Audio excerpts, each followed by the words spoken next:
Bonjour à tous, merci d'être là avec nous. Nous allons vous parler de CrossCanal. Pas étonnant, effectivement, aujourd'hui. Cet atelier, peut-être avec une vue un peu différente, on va moins aujourd'hui maintenant parler client, parler concepts, mais on va s'intéresser à ce qui se passe chez le distributeur. Alors, il y a presque 2 ans, nous avons participé à un atelier LSA que nous avions appelé la face cachée du CrossCanal ou l'impact sur les métiers d'entreprise. Donc ça, c'était il y a presque 2 ans. Depuis, le CrossCanal s'est ancré chez les distributeurs, vous en avez tous parlé. Maintenant, vous qui êtes là, certainement avez déjà mis en place quelques éléments autour de ce CrossCanal, même s'il n'est pas dans un fonctionnement complètement fluide, peut-être pour certains d'entre vous. Donc vous vivez le CrossCanal à travers la vie métier, mais aussi dans vos entreprises. Et vous avez sûrement constaté que ça n'est pas forcément facile dans le quotidien. Donc aujourd'hui, au-delà, nous vous proposons de parler de l'impact du CrossCanal sur le management d'entreprise. Donc avant de lancer le cœur du sujet, je vais me permettre de revenir sur le P6 Conseil que certains d'entre vous connaissent peut-être. Donc un cabinet de conseil dédié au secteur de la distribution, créé il y a un peu plus de 8 ans maintenant. Et donc nous accompagnons les distributeurs dans la maîtrise de la complexité de leurs projets transversaux. Nous intervenons vraiment dans la transversalité, dans l'accompagnement des métiers, qu'ils soient au siège, en magasin, au niveau des entrepôts. Donc sur des thématiques très différentes. Donc nous aidons les distributeurs à transformer leurs organisations, leurs métiers, leurs processus, leurs systèmes d'information. Donc avec une vue 360, grâce à nos expériences diverses et à notre compétence multi-métiers chez les distributeurs. Donc nous avons aussi comme ADN de partager les valeurs de nos distributeurs et d'être très proches de la proximité avec nos distributeurs. Quelques clients, on ne va pas les balayer, mais effectivement nous avons la chance d'avoir de très belles expériences chez nos clients distributeurs. Nous avons comme thème du foisonnement à la convergence chez les distributeurs. Donc, Nouria, aujourd'hui, qu'est-ce qu'on entend par foisonnement? Alors, essayons un peu de démystifier ce qu'on a essayé de mettre sur ce thème. Alors, le foisonnement, c'est d'abord une multiplication d'initiatives digitales. Certaines, on ne va pas les détailler, ça fait partie de beaucoup d'ateliers déjà aujourd'hui, et la liste est loin d'être exhaustive, certains se reconnaîtront. Nous, ce qui nous intéressait sur cette multiplication d'initiatives digitales, c'est comment elles ont été menées. Il y a effectivement une impression de projet rapide, mode start-up, c'est souvent utilisé. Donc effectivement, le développement, ça n'apprend rien du digital, a accéléré le développement et la mise en marché de ces projets, et donc l'expérience client en immédiateté. Mais par contre, aujourd'hui, le client, il n'est plus forcément en recherche, on le voit, ça fait partie des thèmes d'aujourd'hui, c'est qu'il n'est plus à la recherche de gadgets, d'initiatives isolées. Aujourd'hui, il cherche une expérience d'achat complète, transparente, sans aspérité, sans couture, avec de la confiance et une offre lisible sur tous les canaux. Alors, cette multiplication d'initiatives digitales, on a essayé aujourd'hui, notre thème, comme le disait Brigitte, c'est de voir qu'il y a aussi une multiplication des nouveaux acteurs et des nouveaux métiers à l'intérieur de l'entreprise. L'idée là, effectivement, n'est pas exhaustive, et de vous en illustrer quelques-unes. Les directions e-commerce sont les plus classiques, les directions web, le cross-canal, l'omnicanal, mais aussi des acteurs, les web agencies, les acteurs d'achat d'espace web. Ce qui nous intéresse ici, c'est de voir qu'effectivement, dans nos expériences, dans notre regard qu'on porte aujourd'hui sur ce marché-là, et sur comment révolutionne le cross-canal les entreprises, c'est qu'elles ont parfois, souvent d'ailleurs, du mal à s'intégrer dans les organisations classiques. Donc effectivement, il y a une difficulté, parfois ça génère un petit peu de crise, et comment les placer dans les organisations sereinement. Alors cet impact, on a essayé de le modéliser sur, on dirait, les acteurs clés de l'entreprise. On parle d'abord du collaborateur. La liste n'est pas exhaustive, encore une fois, mais ce qui nous intéresse sur le collaborateur, ce foisonnement-là, il peut amener une perte de repères, un manque d'informations. Tout va très très vite, donc je ne sais plus, moi qui suis dans le métier historique, comment répondre aux clients web, aux clients cross-canal. Parfois, du coup, ça amène un isolement et finalement une résultante de stress. Ça peut arriver aussi. Bon, c'est un tableau pas forcément très gai, mais c'est un constat. Au niveau des équipes, les deux équipes au sens large, on peut avoir une divergence de vue. Le client web, eh ben, en fait, il n'a peut-être pas les mêmes visions que le client du magasin physique. Je ne parle pas du même client. Ça peut générer des conflits et au final, une perte d'efficacité, puisqu'on l'a vu, le client aujourd'hui cherche quelque chose de complètement transversal et en cohérence.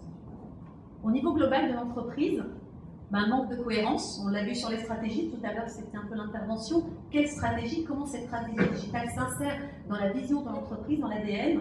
Parfois une redondance sur les métiers, on l'a vu, et puis au final, ça peut arriver effectivement une baisse de rentabilité par un manque de vision globale. On a vu aussi l'actionnaire, parce que c'est effectivement un acteur qu'on ne côtoie pas au quotidien dans les entreprises, mais qui est très présent, c'est la vision de la dégradation du résultat, qui peut du coup amener effectivement un doute sur l'investissement, et s'il y a doute sur l'investissement, effectivement un manque d'investissement sur l'innovation, ce qui va tuer notre modèle.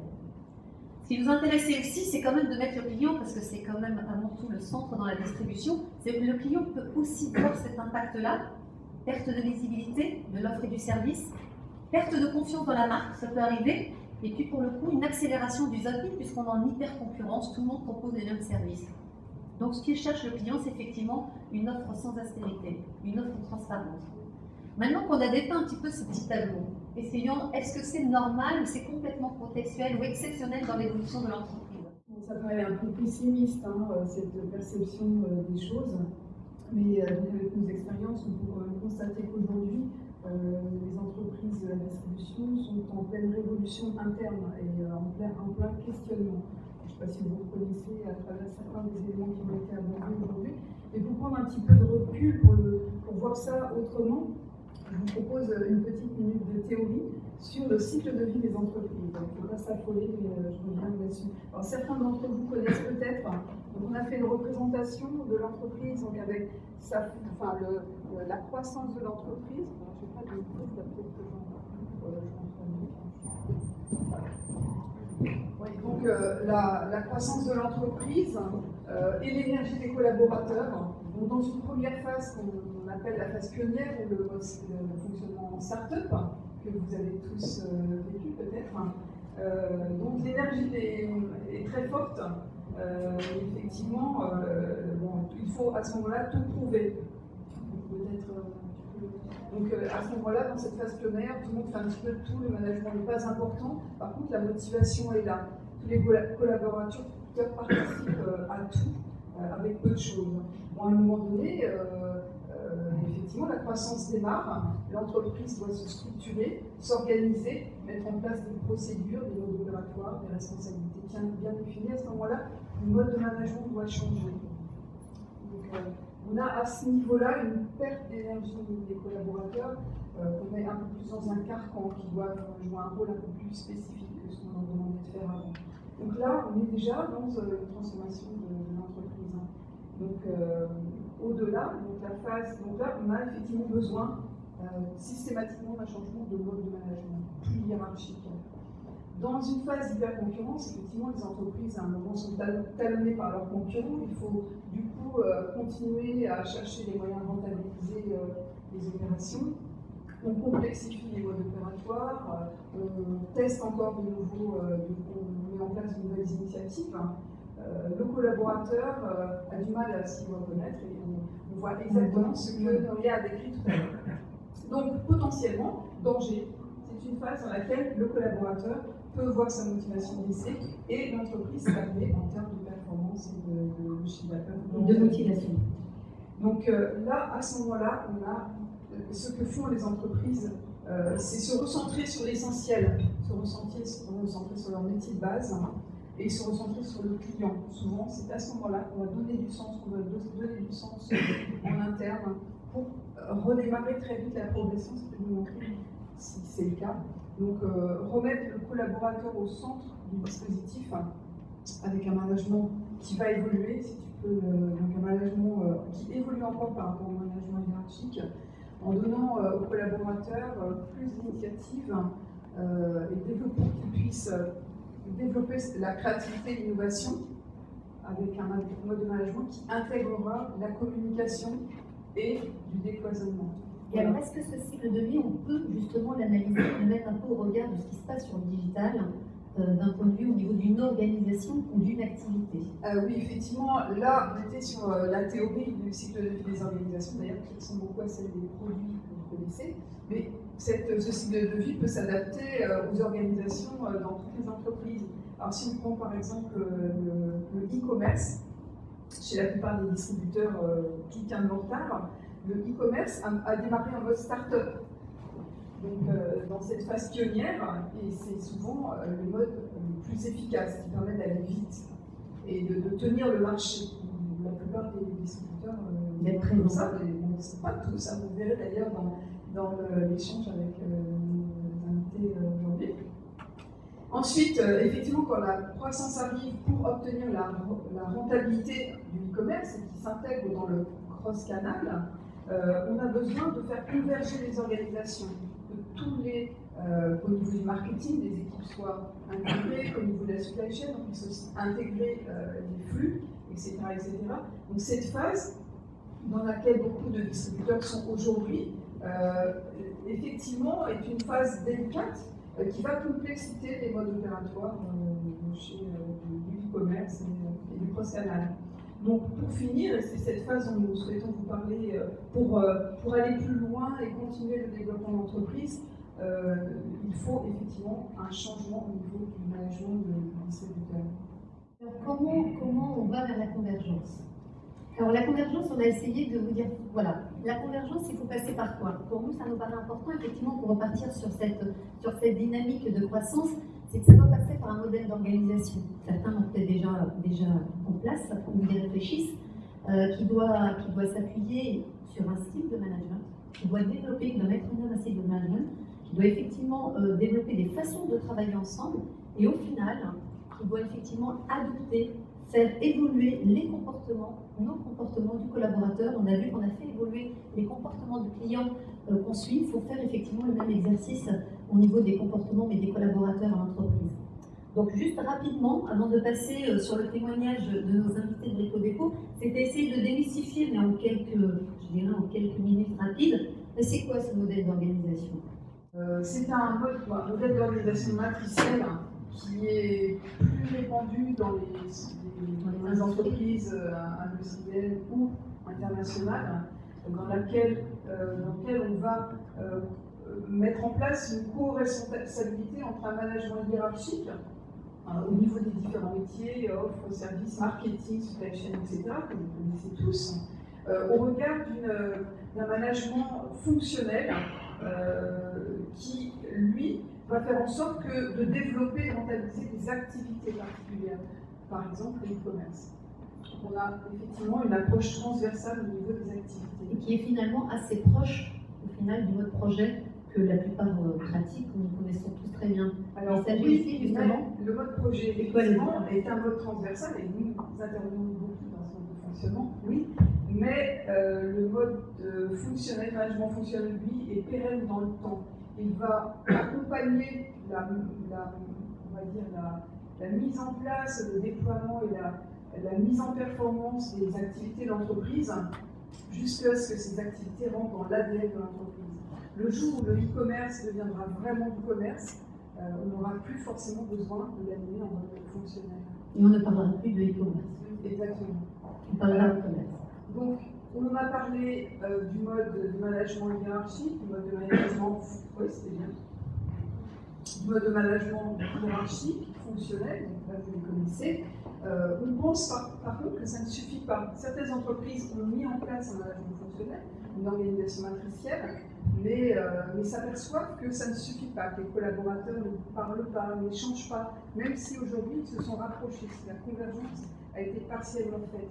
Donc ça veut dire qu'il faut aller au-delà et mettre en place un mode de management collaboratif qui va donner plus d'initiatives aux collaborateurs et s'appuyer sur une diffusion de l'information beaucoup plus large. Et donc tout ça, effectivement, doit s'appuyer sur des façons de travailler ensemble. Alors encore une fois, il n'y a peut-être rien de révolutionnaire, en tout cas au moins dans les 3 premiers. Peut-être d'autres l'appellent autrement, parce que force, je pense que tout le monde se reconnaît à peu près où la pratiquer. L'ouverture d'un magasin se pratique en mode task force, on met toute l'énergie de l'entreprise.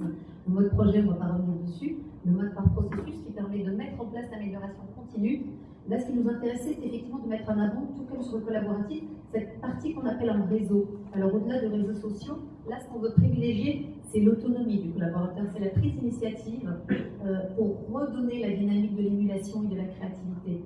Et on voit aujourd'hui qu'effectivement, la tendance, c'est on valorise l'intelligence collective. On le dit beaucoup et c'est une réalité qui paraît importante de mettre en pratique dans les entreprises. En mettant toujours la décision dans le sens de la satisfaction client, qui rend l'autonomie plus naturelle. Pour finir, un point qui nous est cher, nous, Pixis, l'a dit tout à l'heure Brigitte, pardon, je suis demandée, c'est effectivement les comportements. Alors le comportement, qu'est-ce qu'on entend par là? Nous, on le met beaucoup en pratique dans notre façon d'accompagner nos clients, mais ici, ce qu'il s'agit, c'est qu'effectivement, si on fait tous les 3 points du dessus, ben, en fait, on ne résoudra pas tout. Il faut quand même adopter, il faut quand même faire évoluer les comportements. Et cette évolution de comportement, cette convergence, le distributeur, il doit donner davantage de sens. Et pour donner ce sens, effectivement, aux collaborateurs, ça nous paraît important de mettre en valeur et de mettre en pratique dans le management, mais aussi dans la culture d'entreprise, ces valeurs qui ont l'air toutes simples, que tout le monde connaît, qui ont l'air même peut-être pratiquement un peu simplistes, mais qui sont une réalité pour travailler ensemble plus efficacement et améliorer les comportements, en tout cas les faire évoluer. La confiance, le partage, la proximité, la coopération. Je pense que chacun se reconnaît un petit peu derrière ces valeurs, mais elles nous paraissaient importantes à remettre ici pour partir dans ce sens-là. Une phrase qu'on trouve bien, et on va terminer là-dessus, c'est qu'il faut qu'on ait en tête, certains en tête qu'on a oublié, mais qu'on se remet, c'est qu'avant de produire des résultats, il faut effectivement qu'une organisation produise des comportements. Parce que les comportements, c'est finalement le collaborateur qui travaille sur ces concepts, qui va vers le client, on va le voir aussi dans la partie du témoignage de Brico Dépôt. Pixis, on se connaît puisqu'on a travaillé il y a quelques années ensemble. Pour autant, le projet Cross-Canal dont on va parler, on n'a pas travaillé ensemble, mais les problématiques qu'on a rencontrées étaient assez proches, même très proches de la problématique de l'atelier. Donc en 2 mots, Brico Dépôt, c'est une grande surface de bricolage, comme vous l'imaginez bien. On est 3e acteur sur le marché, derrière Castorama et Leroy Merlin. On ne peut pas citer les concurrents. Et alors, concurrent, Castorama étant du groupe Kingfisher, considéré comme un concurrent malgré tout. 109 points de vente qu'on appelle des dépôts. On n'est pas sur des magasins, mais bien des dépôts, puis on verra un petit peu la complexité que ça apporte dans un projet Cross-Canal. Près de 8000 collaborateurs, 2 milliards presque de chiffre d'affaires en livres. Là, on l'exprime en livres, puisqu'on est une filiale française finalement d'un groupe anglais, groupe Kingfisher, qui détient Castorama en France, Brico Dépôt, et des enseignes telles que B&Q, Scofix au Royaume-Uni.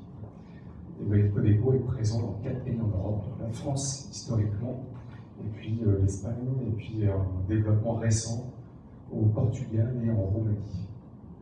Alors, comment le Cross-Canal a révolutionné Brico Dépôt, justement? Alors déjà, on va montrer déjà à quoi ressemble un magasin. Voilà, Brico Dépôt. pendant quelques minutes Donc, pour ceux qui ne connaissent pas. On est sur des surfaces de vente entre 3000 et 6000 mètres carrés, on va dire, de surface de vente intérieure, et une cour matériaux pour tous les produits de construction. Et l'intérieur d'un magasin, comme vous pouvez le voir sur la photo de droite, eh bien, c'est bien un dépôt. Un dépôt avec du rack, avec des produits en palette, et puis finalement des engins qui tournent autour des clients toute la journée et qui transportent des palettes. Donc voilà, c'est ça un dépôt, et c'est dans cet environnement qu'on travaille une problématique Cross-Canal. Donc notre fameuse problématique Cross-Canal, c'était de développer finalement un drive. Un drive dans une période pour l'entreprise Brico qui ressemble un petit peu dans le schéma qu'on vient de voir à cette phase concurrentielle. Voilà, cette fameuse 3e étape dans laquelle l'entreprise transforme un petit peu son modèle économique.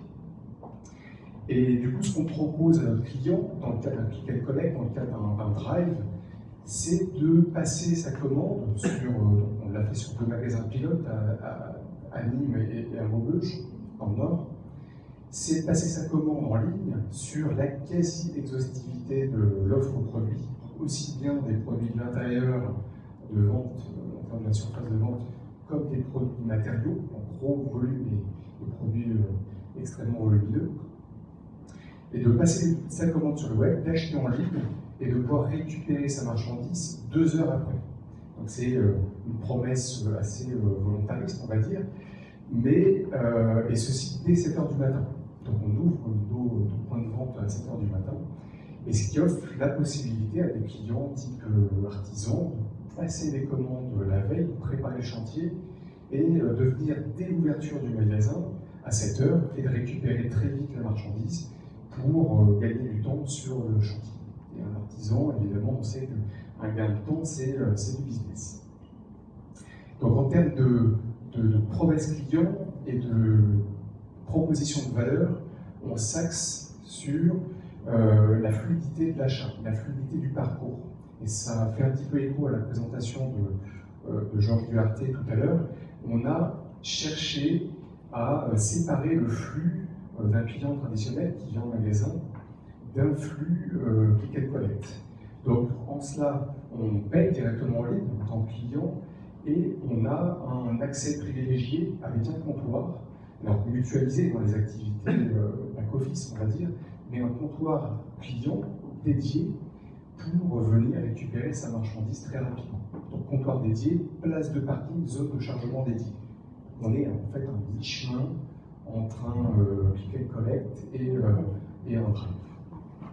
Donc voilà pour expliquer un petit peu comment se passe un drive chez l'employé.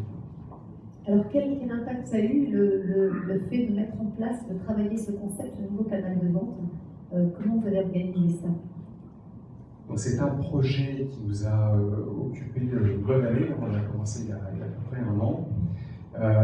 En fait, les premiers ateliers, on le savait, mais on l'a mesuré quand on a démarré les premiers ateliers de cadrage, c'était de se rendre compte que finalement toute l'organisation, toutes les directions de l'entreprise étaient concernées de près par le développement d'un nouveau canal de vente Drive. Donc aussi bien la finance, les ressources humaines, le produit, le marketing, l'informatique. Et donc on a travaillé, plutôt la leçon qu'on a retirée de tout ça, c'est un projet cross-canal pour une enseigne low cost, mais peut-être vous en tant que retailer, vous en rendez compte. C'est pas un projet marketing, c'est pas un projet d'un magasin, c'est pas un projet non plus IT, c'est vraiment un projet d'entreprise. Alors ça paraît un petit peu bateau quand on dit un projet d'entreprise, parce que tous les projets stratégiques sont des projets d'entreprise. Mais vraiment, je mets au défi tous les gens qui ont travaillé sur ce sujet en tant que coordinateur ou directeur de projet, de se rendre compte à quel point ça avait un impact fort sur le modèle économique. Et de fait, un nouveau canal de vente, c'est nécessairement un projet d'entreprise. Alors, côté magasin, ça s'est traduit comment? Côté exploitation, réseau?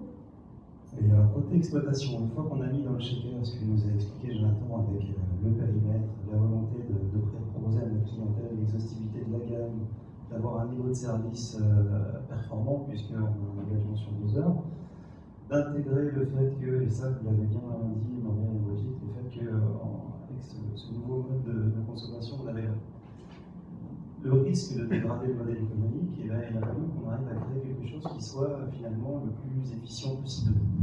Efficient dans sa conception, dans la préparation de la commande client, et tout ça devrait nous permettre d'équilibrer un modèle économique qui est finalement très rentable. Donc on a eu la volonté, à travers les différents ateliers qu'on a pu faire, et aussi bien les ateliers du siège que les ateliers qui ont été menés avec nos collaborateurs en dépôt, parce que c'est quelque chose de très collaboratif pour notre enseigne. On a eu la volonté de construire une organisation qui puisse être très exigeante finalement, parce qu'on doit respecter le premier client en 2 heures, notamment quand notre client passe sa commande à minuit sur le site et qu'il a la volonté de venir la retirer à 7 heures du matin. Nos collaborateurs ne travaillent pas toute la nuit et ne commencent pas non plus à 4 heures du matin. Donc il faut vraiment qu'on arrive à construire une organisation la plus exigeante possible, mais aussi la plus fluide possible. Une organisation efficiente, je vous l'ai dit, parce que quelque part on a besoin de conserver un modèle économique rentable, une organisation qui soit transposable, parce que le fait de travailler sur 2 dépôts pilotes, ni le Maubeuge, c'est quelque part pour nous commencer à travailler dans le confort. On a un réseau très hétérogène, on a des petits dépôts, des gros dépôts qui peuvent faire jusqu'à 8 000 m², quand le plus petit de notre enseigne en fait 1600. Donc quand on doit repenser une organisation, il faut aussi la penser avec la volonté de pouvoir la transposer, d'appréhender toutes les contraintes. Et puis une organisation qui soit aussi pérenne. Il ne s'agirait pas de prendre le drive ou le click and collect comme un effet de mode. On l'a dit, le jour où tout ça sera intégré, on ne parlera plus de e-commerce mais de commerce. C'est aussi dans cette philosophie-là qu'on a pensé notre organisation. Donc tout ça, ça a été quelque part pour nous le début de la construction d'un cahier des charges, et c'est sur la base de ce cahier des charges-là qu'on s'est tourné vers nos collaborateurs en dépôt, puisqu'on s'est dit que c'est là que se trouvait l'intelligence collective. C'est l'ensemble de nos collaborateurs qui ont construit finalement la réussite de l'enseigne.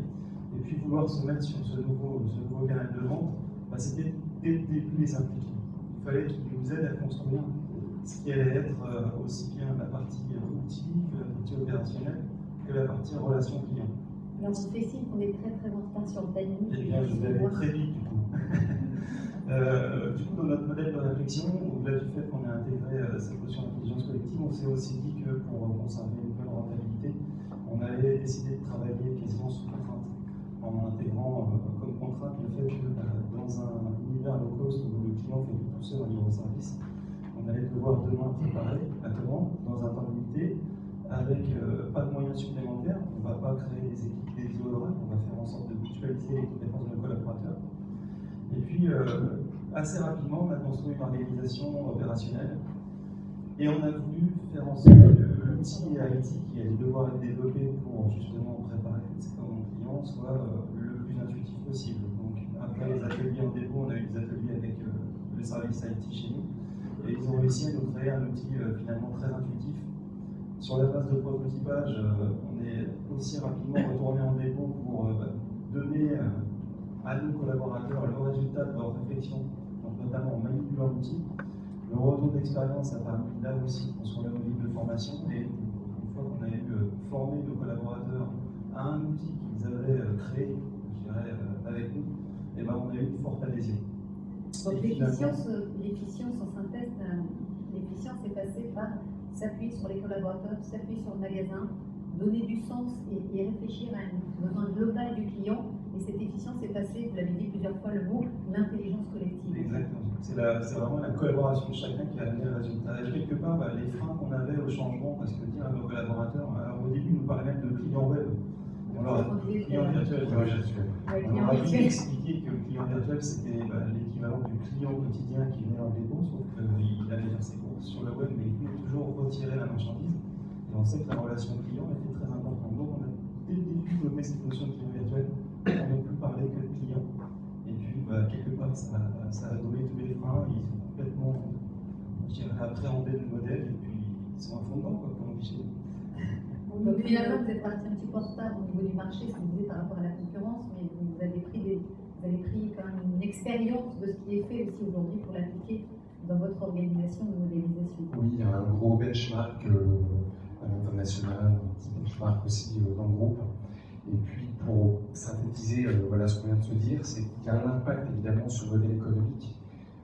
Je me souviens l'année dernière au congrès, beaucoup parlaient de rentabilité du drive, des impacts sur le modèle économique. Mais quelque part, c'est une question de survie aussi que de proposer des activités cross-canal.